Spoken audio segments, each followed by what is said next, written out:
بسم اللہ الرحمن الرحیم۔ آج ہم مطالعہ علم الحدیث کی سٹڈیز کا آغاز کر رہے ہیں۔ اس سے پہلے آپ کو یاد ہوگا کہ پچھلے لیکچرز میں ہم نے سٹارٹ کیا تھا علوم القرآن کی ہم نے سٹڈیز کی، پھر اس کے بعد سویلائزیشن ہسٹری اس کی ڈسکشن ہوئی، اور پھر پرسنالٹی ڈیولپمنٹ، اور پھر ابھی کچھ دن پہلے ہم علم الفقہ یعنی اسلامک جورسپروڈنس کی سٹڈیز کی ہماری بات چل رہی تھی۔ تو آج ہمارا ٹاپک جو ہے، یہ ایک نیا کورس اب ہم آج شروع کر رہے ہیں، علم الحدیث کا تعارف، ایک انٹروڈکشن ہم کر لیں کہ علم الحدیث کیا ہے، اور پھر اس کے بعد ہم ہمارے لیکچرز ایمان، نماز، زکوٰۃ، صدقات اور روزہ میں کیا کچھ ہے، لیکن صرف یہی نہیں بلکہ اس سے آگے بھی ہماری ڈسکشن چلے گی۔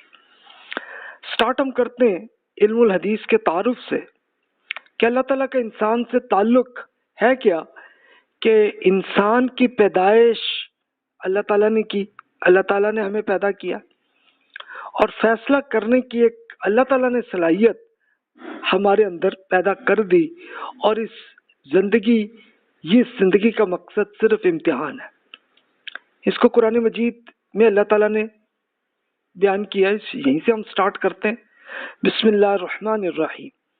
وَإِذْ قَالَ رَبُّكَ لِلْمَلَائِكَةِ إِنِّي جَاعِلٌ فِي الْأَرْضِ خَلِيفَةً قَالُوا أَتَجْعَلُ فِيهَا مَن يُفْسِدُ فِيهَا وَيُسْفِكُ الدِّمَاءَ وَنَحْنُ نُسَبِّحُ بِحَمْدِكَ وَنُقَدِّسُ لَكَ قَالَ إِنِّي أَعْلَمُ مَا لَا تَعْلَمُونَ۔ اب اللہ تعالیٰ نے کیا کیا کہ اس دنیا کے بارے میں ہماری اسکیم کو سمجھنے کے لیے وہ واقعہ انہیں سنا دیجئے کہ جب اب آپ کے رب نے فرشتوں سے کہا، میں زمین میں ایک ایسی مخلوق بنانے والا ہوں جسے اس کی حکومت دی جائے گی۔ تو فرشتوں نے عرض کیا کہ کیا آپ اس میں وہ مخلوق بنائیں گے کہ جو وہاں فساد کرے گی اور خون بہائے گی، اور ادھر ہمارا معاملہ ہے کہ ہم آپ کی حمد و ثنا کے ساتھ ہم آپ کی تسبیح و تقدیس کر رہے ہیں۔ اللہ تعالیٰ نے ارشاد فرمایا کہ میں جانتا ہوں جو آپ نہیں جانتے۔ یعنی ہوا کیا کہ اللہ تعالیٰ اس سے پہلے جو مخلوق تھی اس میں سب سے مین فرشتے تھی ایک مخلوق، تو اس مخلوق کو اللہ تعالیٰ نے بتایا کہ میں ایک اور مخلوق پیدا کرنے لگا ہوں کہ جس کو حکومت مل جائے گی زمین میں۔ یعنی حکومت کیسی، ایک تو وہ گورنمنٹ ہے نا جو ہمارے یہاں ہوتی ہے، لیکن یہاں مراد ہے کہ انسان کو اتنی پاور ہوگی کہ انسان چاہے تو وہ نیکی کرے چاہے تو برائی کرے۔ تو فرشتوں نے اس میں ایک یہ کویسچن عرض کیا کہ بھی یا اللہ،